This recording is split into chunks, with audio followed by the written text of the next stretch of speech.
2022년 8월 14일 경기도 양평군 새벽 5시 47분 양평군 서종면 순흥리 계곡 여름 안개가 물 위로 자욱하게 깔려 있다. 산새 소리만이 고요를 채우고 있는 이른 아침, 마을 이장 허만복이 산책을 하다가 계곡 하류의 얕은 여울에서 무언가를 발견한다. 사람이다. 엎드려 있다. 얼굴이 물에 잠겨 있고 뒷머리에 짙은 핏자국이 번져 있다. 허만복이 비명을 지르며 뒤로 물러난다. 떨리는 손으로 119에 전화를 건다. 사람이 죽어 있어요. 계곡에. 머리에 피가. 경찰이 도착하기까지 25분. 그 사이 안개는 더 짙어지고 피해자의 몸에서 흘러내린 핏물이 맑은 계곡물을 붉게 물들인다. 피해자의 신원이 확인된다. 이름은 한종필, 63살, 양평군 서종면 대지주이자 한종필 건설의 대표이사. 이 일대의 전원주택 단지 개발로 수백억 대의 자산을 일군 인물이다. 쌓이는 둔기에 의한 후두부 타격, 현장에서 피 묻은 돌멩이가 발견된다. 무게 약 2kg의 계곡돌. 그리고 경찰은 현장에서 500m 떨어진 산길에서 한 남자를 발견한다. 피해자의 아들 한도현, 31살, 양손에 피가 묻어 있다. 그는 멍하니 서 있었고 경찰에게 이렇게 말한다.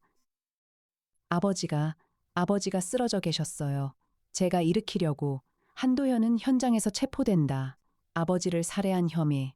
경찰은 이 사건을 폐륜살인으로 분류하고 이틀 뒤 한도현에 대한 구속영장을 청구한다.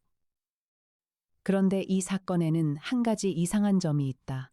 한도현의 양손에 묻은 피는 아버지의 것이 맞지만 그의 옷에는 피가 거의 없다. 둔기로 사람의 뒷머리를 때렸다면 혈흔이 소매와 가슴 부위에까지 튀어야 정상이다. 하지만 한도현의 옷에서 발견된 혈흔은 오직 양손바닥과 무릎 부분뿐이다. 쓰러진 사람을 일으키려 한 사람의 패턴과 일치한다. 경찰은 이 점을 대수롭지 않게 넘긴다.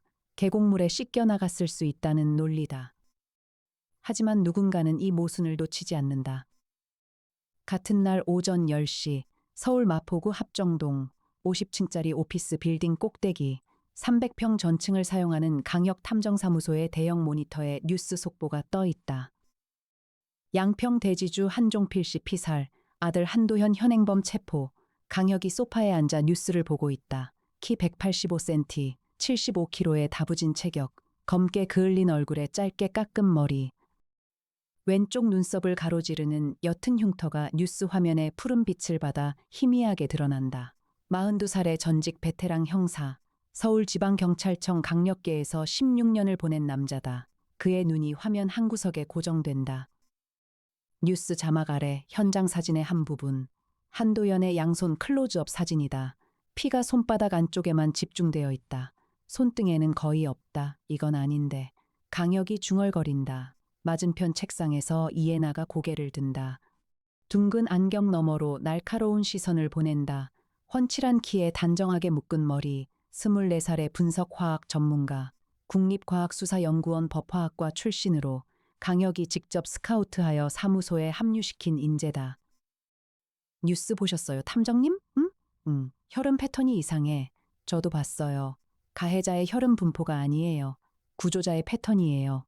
강혁이 이해나를 본다. 역시 같은 걸 봤다. 둔기로 뒷머리를 때리면 타격 순간에 혈액이 방사형으로 튀어요. 가해자 소매 상부와 흉부에 반드시 비산 혈흔이 남아야 해요. 사진에는 그게 없어요. 경찰은 계곡물에 씻겼다고 보는 것 같은데 말이 안 돼요. 손바닥에 피는 안 씻기고 옷에 피만 씻겼다고요? 물에 들어갔으면 손바닥 피가 먼저 씻겨야 하는데요. 강혁이 고개를 끄덕인다. 한도현은 범인이 아니야. 저도 그렇게 생각해요. 바로 그 순간 사무소 전화가 울린다. 이해나가 받는다. 강혁 탐정사무소입니다. 전화기 너머로 여자의 떨리는 목소리가 들린다. 저 한도현의 약혼녀 서유나라고 합니다. 도연이가 아버지를 죽이지 않았어요. 제발 도와주세요. 이해나가 강혁을 본다. 강혁이 고개를 끄덕인다. 오후 2시에 사무소로 와주세요. 오후 2시, 응접실, 서유나가 도착한다. 29살, 작은 체구에 창백한 얼굴, 눈이 부어있다. 밤새 울었음이 분명하다. 도연이는 아버지를 죽일 사람이 아니에요. 서유나가 소파에 앉자마자 말한다. 목소리가 떨리지만 눈빛은 단호하다. 천천히 말씀해 주세요. 강혁이 부드럽게 말한다. 강력계 시절 한 가족의 평생이 단 하룻밤 만에 사라지는 잔인한 진실을 가장 견디기 힘들어했던 그 마음이 여자를 향한다. 도현이랑 아버지 사이가 좋지 않았던 건 사실이에요. 사업 방식에 대한 의견 차이가 있었거든요. 도현이는 아버지의 개발 사업이 마을 주민들한테 피해를 준다고 생각했어요. 그래서 자주 다퉜어요. 다투는 정도가 어땠습니까? 소리 지르고 문 쾅 닫고 나가는 정도요. 그런데 폭력은 절대 아니에요. 도연이는 파리 한 마리 못 죽이는 사람이에요. 그날 아침에 왜 계곡에 갔는지 아세요? 도연이가 저한테 전화했어요. 새벽 5시 반쯤. 아버지가 산책 나가셨는데 안 돌아오신다고. 찾으러 나간다고 했어요. 그 통화 기록이 남아있겠네요. 이해나가 메모한다. 네, 있어요. 경찰한테도 말했는데 대수롭지 않게 넘겼어요. 아들이 아버지가 어디 있는지 미리 알고 있었으니까 의심스럽다는 식으로 강혁의 눈이 가늘어진다. 경찰의 논리가 어디서 꼬인 건지 보이기 시작한다. 서윤아 씨, 한도연 씨와 한종필 씨의 갈등. 구체적으로 어떤 내용이었습니까? 서윤아가 잠시 망설인다. 아버지가 서종면 순흥리 일대에 대규모 전원주택 단지를 추가로 개발하려고 했어요. 2단계째. 근데 그 부지에 원래 살던 주민들이 있어요. 오래된 마을인데 보상이 적절하지 않다고 반대하고 있었고요. 도연이는 아버지한테 보상을 더 해드리라고 했는데 아버지는 안 된다고. 그 반대 주민들 중에 특별히 갈등이 심한 사람이 있었나요? 서윤아의 눈이 흔들린다. 있어요. 황성만이라는 분. 순흥리 토박이인데 그 마을의 촌장 같은 분이에요. 아버지랑 엄청 크게 싸웠어요. 한 달 전에 아버지 사무실에까지 찾아와서 소리 지르고 무슨 말을 했습니까? 이 땅에서 꺼지지 않으면 후회할 줄 알아라. 이런 식이었다고 도연이가 말했어요. 강혁과 이해나가 시선을 교환한다. 의뢰 맞겠습니다. 강혁이 말한다. 비용은 생각하지 마세요. 서윤아의 눈에서 눈물이 흐른다. 감사합니다. 정말 감사합니다. 서윤아가 돌아간 뒤 강혁이 화이트보드 앞에 선다. 정리하자. 한종필, 63살, 양평 대지주, 서종면 순흥리 계곡에서 새벽의 둔기에 맞아 사망.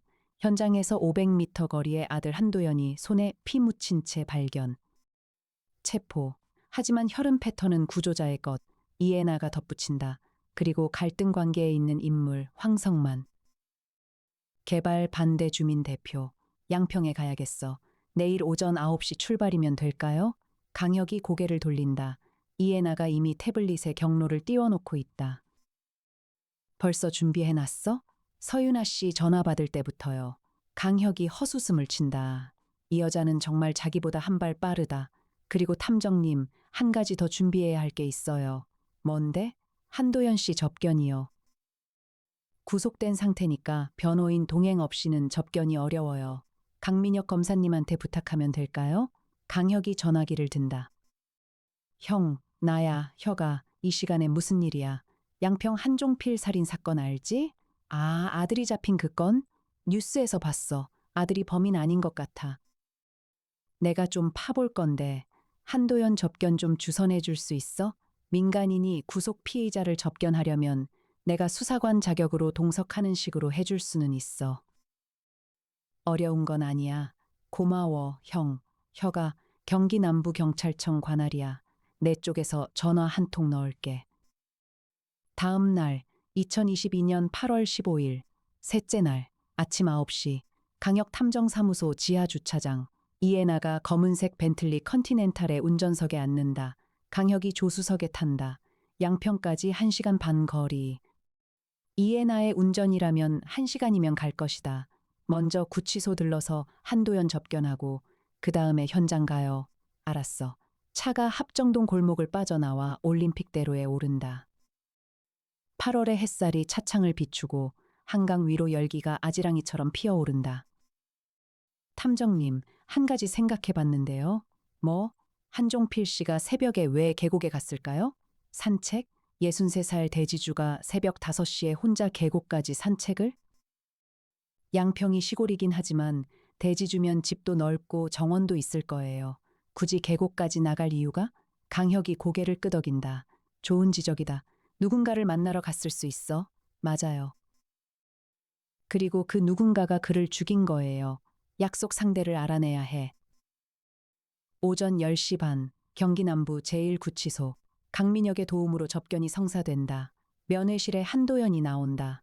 31살, 마른 체격에 긴 머리를 뒤로 넘긴 남자. 눈 밑에 짙은 그늘이 드리워져 있다. 이틀간 잠을 못 잔 것이 분명하다. 수갑을 찬 양손을 테이블 위에 올려놓는다. 강혁 탐정사무소의 강혁입니다. 약혼 여분의 의뢰로 왔습니다. 한도현이 고개를 든다. 눈에 희미한 빛이 돈다. 유나가? 네. 한도현 씨가 범인이 아니라고 확신하고 있더군요. 한도현의 입술이 떨린다. 저는 정말 안 했어요. 아버지를 찾으러 갔을 뿐이에요.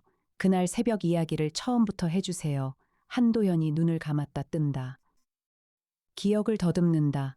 새벽 5시 반쯤이었어요. 저는 집에서 자고 있었는데 갑자기 잠이 깼어요. 뭔가 소리를 들은 것 같았는데 확실하지 않아요. 그래서 아버지 방을 봤는데 비어 있었어요. 신발도 없었고요. 평소에 아버지가 그 시간에 나가시는 일이 있었나요? 가끔요. 산책을 좋아하셨거든요.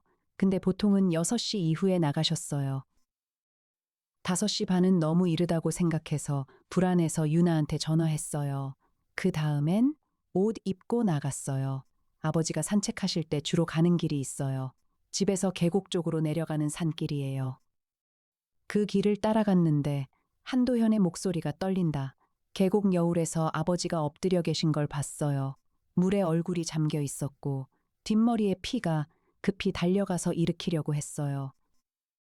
양손으로 어깨를 잡고 뒤집었는데 이미 돌아가신 뒤였어요. 그 상태로 얼마나 있었습니까? 모르겠어요. 10분, 20분. 멍해서 아버지를 안고 있었어요. 그러다가 산길로 올라왔는데 경찰이 산길로 올라온 이유가 뭡니까? 사람을 부르려고요. 핸드폰을 집에 놓고 나왔거든요. 강혁이 고개를 끄덕인다. 일관성 있는 진술이다. 그리고 혈흔 패턴과 완벽하게 맞는다.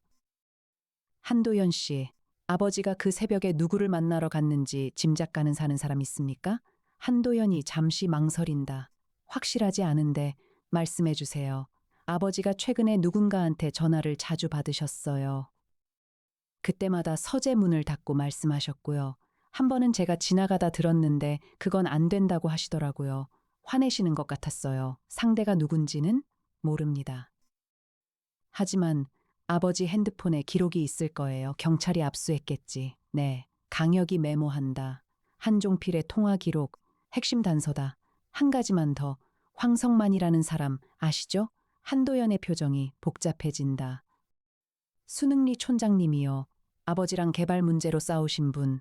그 사람이 아버지를 죽였을 수 있다고 생각하세요? 한도연이 고개를 젓는다. 황 촌장님은 화는 많이 내셨지만 그런 분은 아니에요. 시골 어르신이시고 마을을 지키려는 마음이 강하신 분이에요. 사람을 때리실 분은 아니에요. 흥미롭다. 피의자 본인이 가장 유력한 용의자를 옹호하고 있다. 감사합니다, 한도현 씨.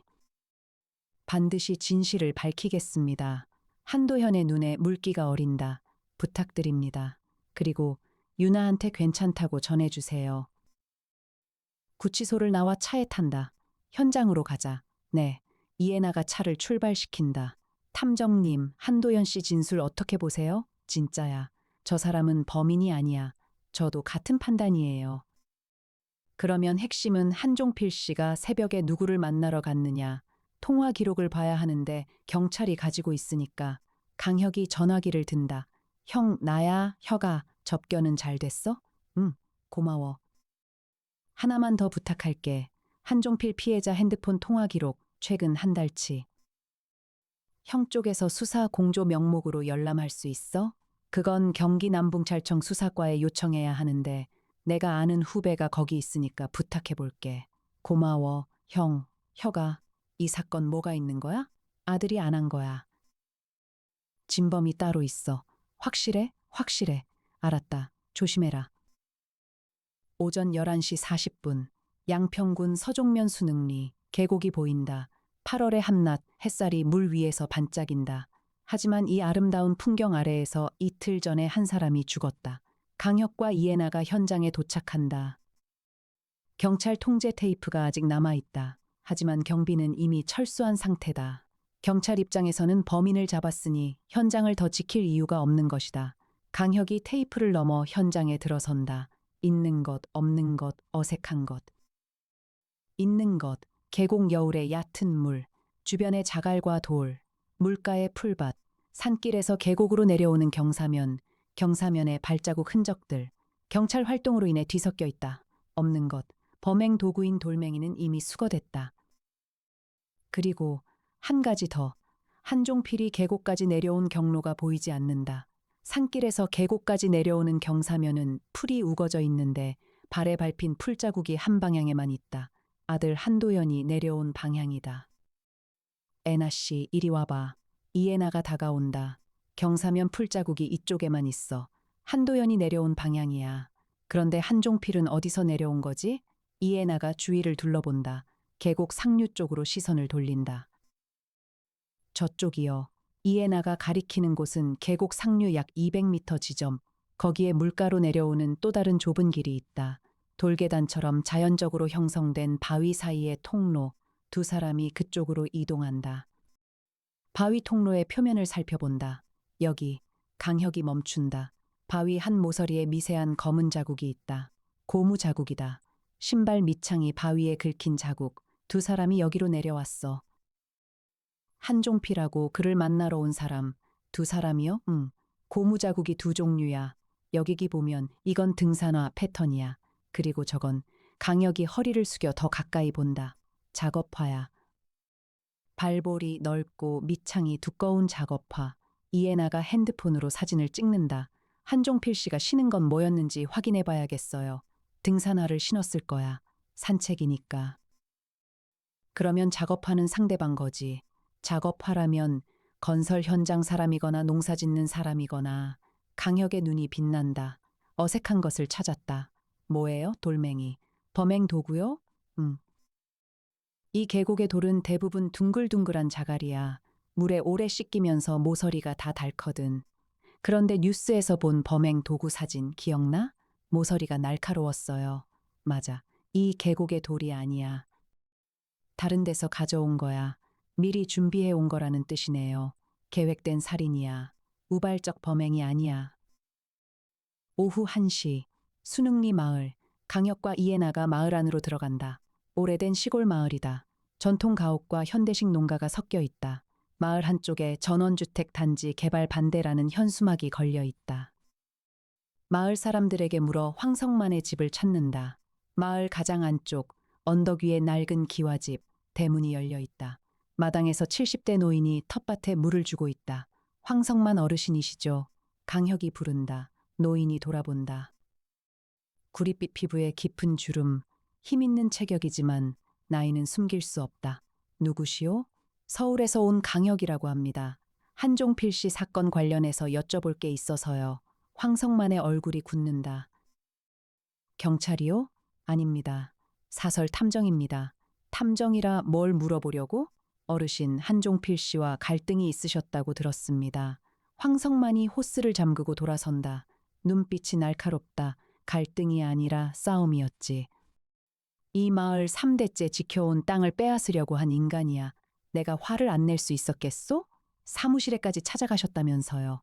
갔지. 땅에서 꺼지라고 했지. 그게 뭐 잘못이오? 어르신 한종필 씨가 돌아가신 날 새벽 어디 계셨습니까? 황성만의 눈이 흔들린다. 아주 잠깐. 하지만 강혁은 그걸 놓치지 않는다. 집에 있었소. 잠자고 있었어. 증명해 줄 분이 계세요? 혼자 사니까 없소. 강혁이 황성만의 발을 본다. 낡은 고무 장화를 신고 있다. 텃밭 작업용이다. 하지만 현관 앞에 다른 신발이 놓여 있다. 갈색 작업화. 발볼이 넓고 밑창이 두껍다. 강혁의 심장이 빨라진다. 하지만 표정은 변하지 않는다. 감사합니다, 어르신. 더 여쭤볼 일이 있으면 다시 오겠습니다. 마음대로 하시오. 마을을 나와 차에 탄다. 이해나가 입을 연다. 현관에 작업화 보셨죠? 봤어. 계곡 바위의 고무 자국과 같은 유형이에요. 발볼이 넓고 밑창이 두꺼운 타입. 하지만 그것만으로는 증거가 안 돼. 시골에서 그런 작업화 싣는 사람이 한둘이 아니니까. 그래도 알리바이가 없어요. 혼자 산다고 했으니까. 강혁이 잠시 생각에 잠긴다. 근데 한 가지 걸리는 게 있어. 뭐요? 한도현이 황성만을 옹호했어. 그런 분이 아니다라고. 그리고 내 눈에도 그래. 저 사람 화는 많이 나 있지만 계획적으로 사람을 죽일 타입은 아닌 것 같아. 그러면 누가? 아직 모르겠어. 하지만 한종필이 그 새벽에 만나러 간 사람을 찾으면 답이 나올 거야. 오후 4시 사무소 복귀 중 강민혁에게서 전화가 온다. 혁아 통화 기록 나왔다. 뭐가 있어? 한종필 핸드폰 최근 한 달간 가장 많이 통화한 번호가 있어. 등록되지 않은 번호야. 선불폰이야. 선불폰? 응. 그리고 사망 당일 새벽 4시 52분에 마지막 통화가 있어. 45초간. 새벽 4시 52분이면 한종필이 집을 나서기 직전이야. 맞아. 이 번호의 주인을 추적해봤는데 선불폰이라 명의자는 안 나와. 대신 기지국 위치는 확인했어. 어디야? 양평군 서종면, 순흥리 마을 내야. 순흥리 마을 안에서 그 새벽에 선불폰으로 한종필에게 전화한 사람. 그 사람이 한종필을 계곡으로 불러낸 것이다. 형, 그 선불폰 구매처 추적 가능해? 편의점에서 현금으로 사면 추적 안 되는 거 알잖아. 하지만 한 가지 더. 그 번호로 한종필 말고 다른 사람한테도 전화한 기록이 있어. 누구한테? 한종필 건설 격리 직원한테. 이름은 정미라. 격리 직원?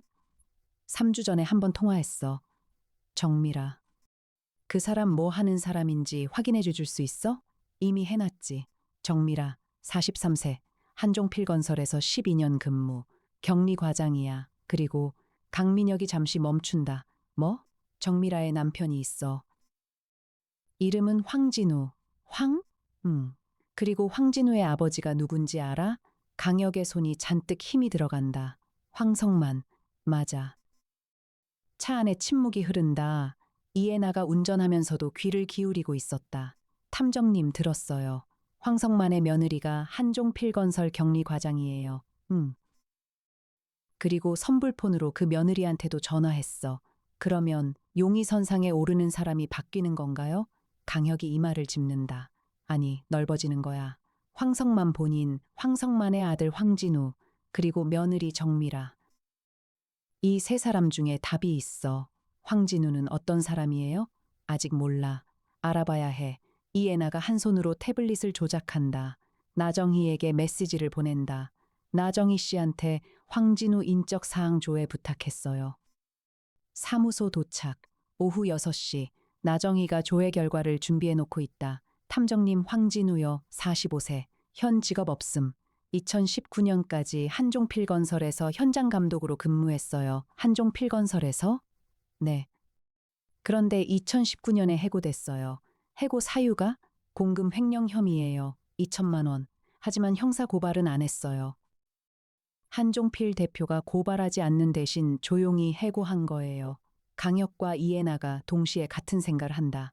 아버지 황성만의 땅 문제와 아들의 해고, 이 중에 원한이네요. 이해나가 말한다. 그리고 며느리 정미라는 아직 한종필 건설에 다니고 있어. 12년째. 남편이 해고됐는데도 부인은 계속 다니고 있다? 생계 때문이겠죠. 남편이 직업이 없으니까. 그런데 선불폰 주인이 정미라한테도 전화했어. 왜? 강혁이 소파에 깊이 앉는다. 눈을 감고 생각한다. 두 가지 시나리오가 가능해. 말씀하세요. 하나. 황진우가 아버지의 원한과 자신의 원한을 합쳐서 한종필을 죽인 거야. 선불포는 황진우 거고 며느리 정미라한테 전화한 건 한종필의 동선을 확인하기 위해서. 둘은요? 둘 황성만이 직접 한 거야. 아들과 며느리의 도움을 받아서.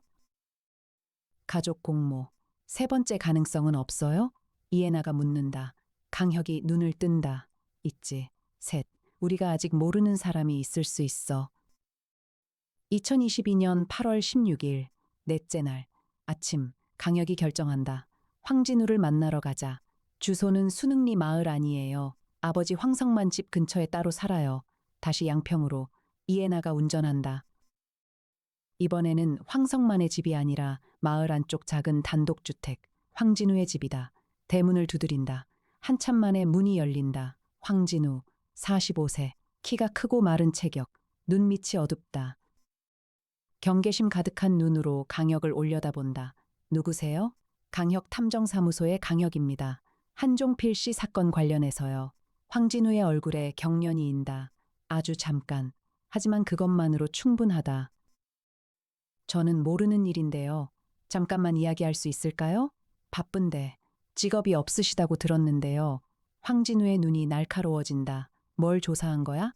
황진우 씨, 2019년에 한종필 건설에서 해고당하셨죠. 공금 횡령으로. 그건 오해였어. 한종필 그 양반이 뒤집어 씌운 거라고. 강혁이 황진우의 반응을 관찰한다. 분노가 진짜다. 하지만 분노 아래에 다른 감정이 있다. 공포다. 황진우 씨, 선불폰 하나 사용하고 계시죠?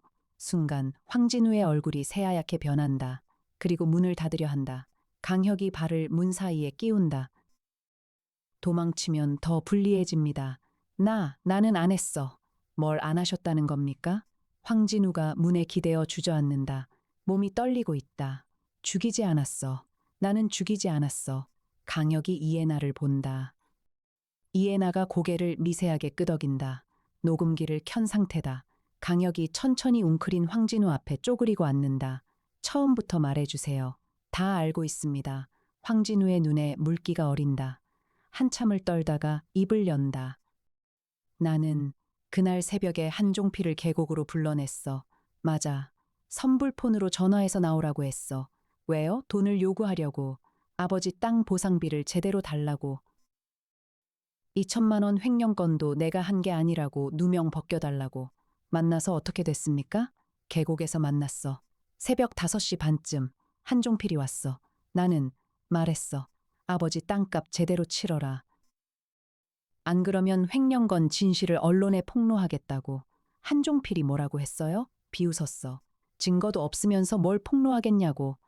그리고 내 아버지도 끝장내 주마라고. 황진우의 주먹이 떨린다.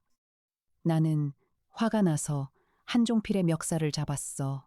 그리고 누가 뒤에서 나타나서 한종필의 머리를 쳤어. 강혁의 눈이 번뜩인다. 뭐라고요? 갑자기 어디서 나타났는지 모르겠어.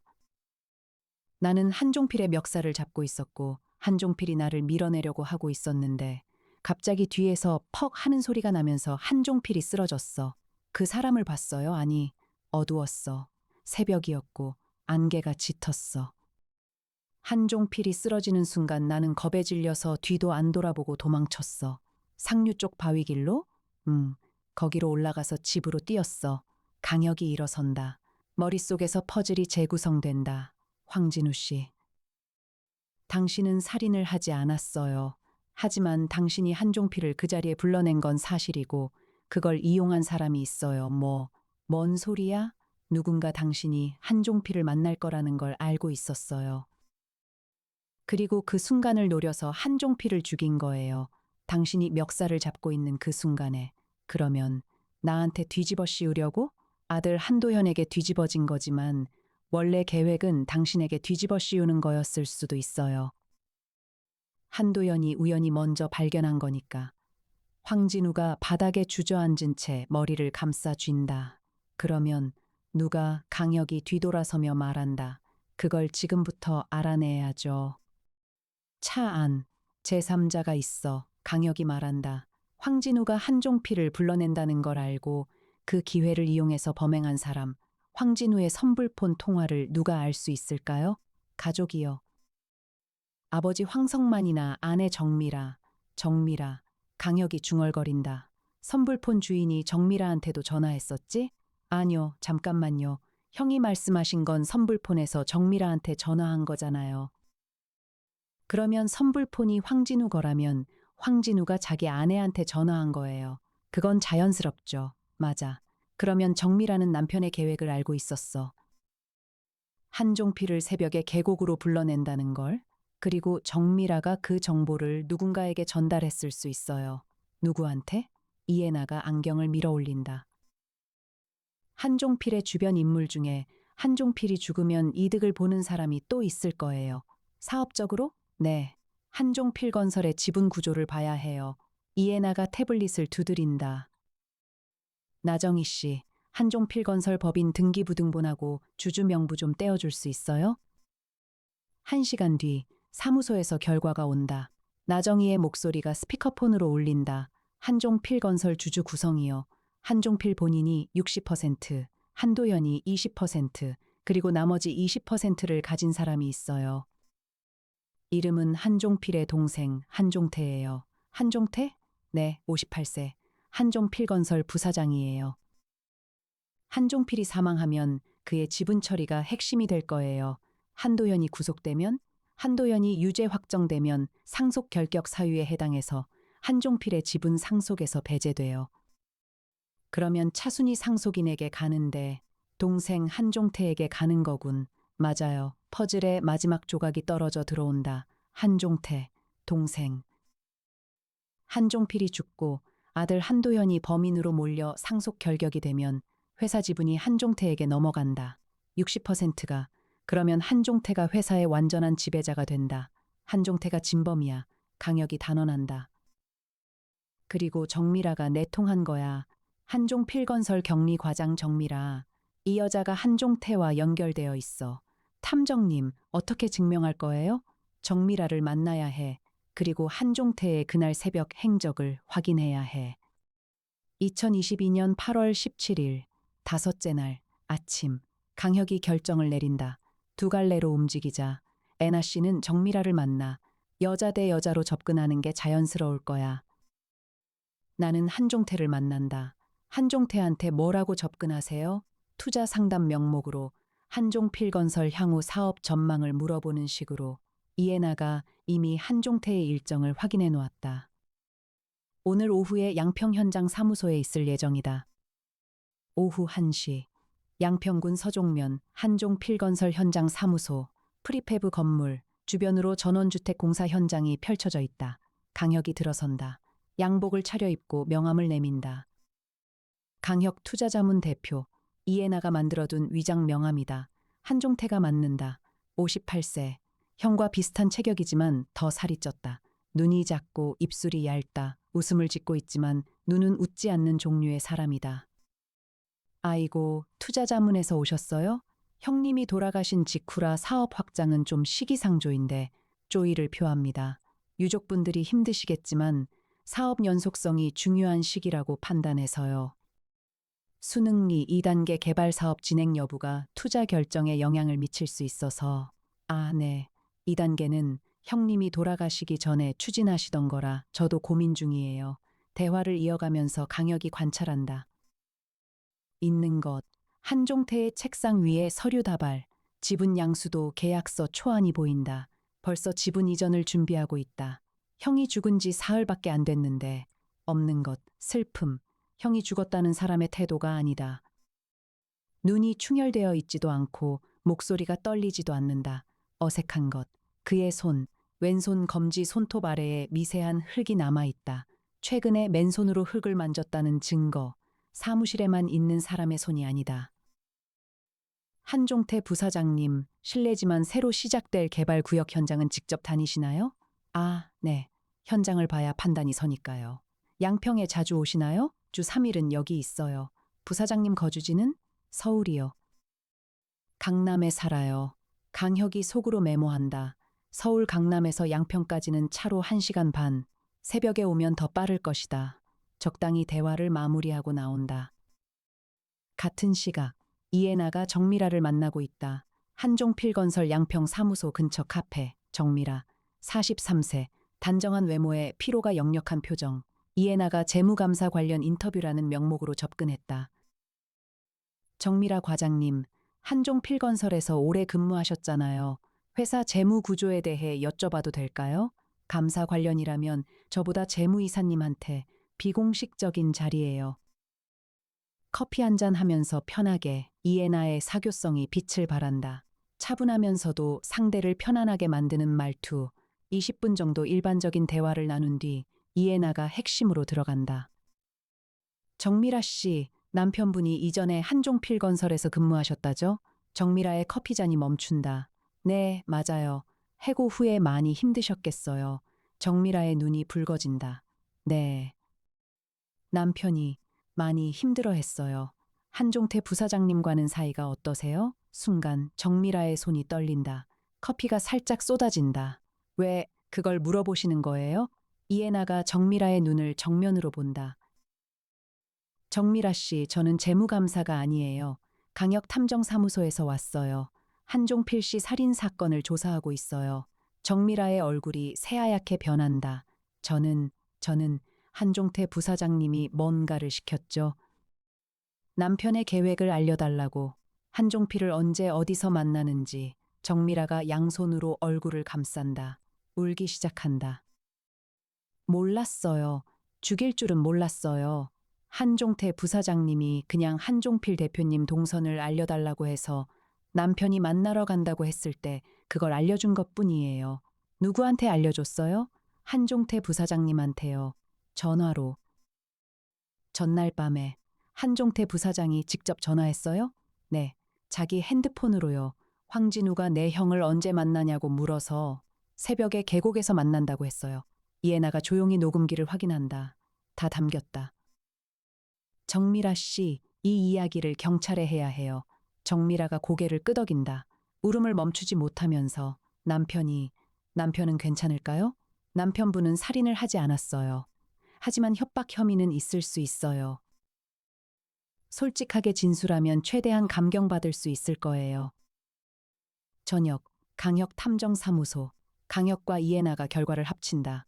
한종태야. 강혁이 화이트보드에 최종 그림을 그린다. 한종태는 형 한종필의 지분을 탐냈어. 회사를 완전히 지배하고 싶었지. 하지만 형을 직접 죽이면 의심받으니까 완벽한 프레임을 짰어. 황진우가 한종필을 협박하기 위해 계곡으로 불러낸다는 걸 정미라를 통해 미리 알아냈고, 그리고 그 새벽에 자기가 계곡에 가서 황진우가 한종필과 실랑이 하는 순간을 노려 뒤에서 돌로 쳤어. 범행 도구인 날카로운 돌을 미리 준비해 간 거고요.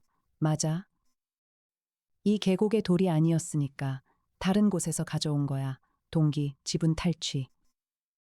한도현이 범인으로 몰리면 상속 결격으로 지분이 자기한테 온다. 기회, 정미라를 통해 황진우의 계획을 미리 파악, 수단, 사전에 준비한 둔기, 새벽 안개 속 기습, 이해나가 정리한다. 물증은요? 정미라의 진술이 있어. 그리고 한종태의 핸드폰에 정미라와 전날 밤 통화한 기록이 있을 거야. 그걸 확보하면 돼. 그리고 한종태의 그날 새벽 알리바이를 깨면 완벽해요. 서울 강남에서 양평까지 새벽에 왔다 갔으면 차량 블랙박스나 고속도로 톨게이트 기록 CCTV에 잡혔을 거예요. 강혁이 전화기를 든다. 형 나야 혁아. 진범 찾았어. 한종태야. 한종필의 동생. 뭐? 강혁이 전체 구도를 설명한다. 강민혁이 듣고 나서 말한다. 물증만 확보하면 바로 영장 청구한다. 내가 고속도로 CCTV하고 톨게이트 기록 확인할게. 정미라 진술 녹음은 애나 씨가 가지고 있어. 필요하면 바로 보낼게. 좋아. 한도연 석방도 빨리 해야겠다. 그래, 형. 무고한 사람이 하루라도 더 갇혀 있으면 안 돼. 2022년 8월 18일, 여섯째 날, 강민혁이 결과를 보내온다. 8월 14일 새벽. 서울 외곽순환고속도로 판교 분기점 CCTV에 한종태명의 차량이 새벽 4시 30분에 양평 방면으로 진입하는 장면이 잡혔다. 그리고 같은 차량이 새벽 6시 40분에 같은 고속도로를 서울 방면으로 되돌아오는 장면, 범행 시간대와 정확히 일치한다. 그리고 한종태의 핸드폰 통화 기록. 8월 13일 밤 11시 20분에 정미라에게 전화한 기록 확인. 끝났어. 강혁이 말한다. 그날 오후 검찰이 한종태에 대한 체포영장을 청구한다. 저녁 한종태가 한종필건설 양평 사무소에서 체포된다. 체포 순간 한종태는 아무 말도 하지 않는다. 다만 입술이 일그러진다. 탐욕이 무너지는 순간의 얼굴. 강혁이 창밖에서 그 장면을 본다. 2022년 8월 19일 한도현이 석방된다. 구치소 문 앞에 서윤아가 기다리고 있다. 두 사람이 부둥켜 앉는다. 강혁과 이해나가 멀리서 그 장면을 본다. 탐정님. 응. 잘 됐네요. 응. 강혁의 얼굴에 미소가 번진다. 하지만 그 미소 아래에 씁쓸함이 있다. 한 가족의 평생이 단 하룻밤 만에 사라졌다. 한종필은 동생에게 죽임을 당했다. 한도현은 아버지를 잃고 삼촌에게 배신당했다. 이 상처가 치유되려면 오랜 시간이 필요할 것이다. 애나 씨, 네? 한도현이 괜찮아지려면 시간이 많이 걸릴 거야. 알아요. 우리가 할 수 있는 건 여기까지지만, 그래도 진실이라도 밝혀줬으니까. 최소한 무고한 죄로 인생이 무너지진 않잖아. 이해나가 강혁을 올려다본다. 이 남자의 따뜻한 내면이 보이는 순간이다. 재벌이면서도 사람의 아픔에 이토록 공감하는 남자. 이해나의 가슴이 뛴다. 하지만 표정은 변하지 않는다. 늘 그렇듯 숨긴다. 탐정님 수고하셨어요. 애나 씨야말로 정밀하 진술을 이끌어낸 건 결정적이었어. 이애나의 귀가 살짝 붉어진다. 그냥 대화한 것뿐이에요.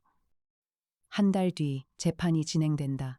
한종태는 존속살인이 아니라 일반 살인으로 기소되지만 계획적 살인의 증거 인멸 시도까지 더해져 무기징역이 구형된다.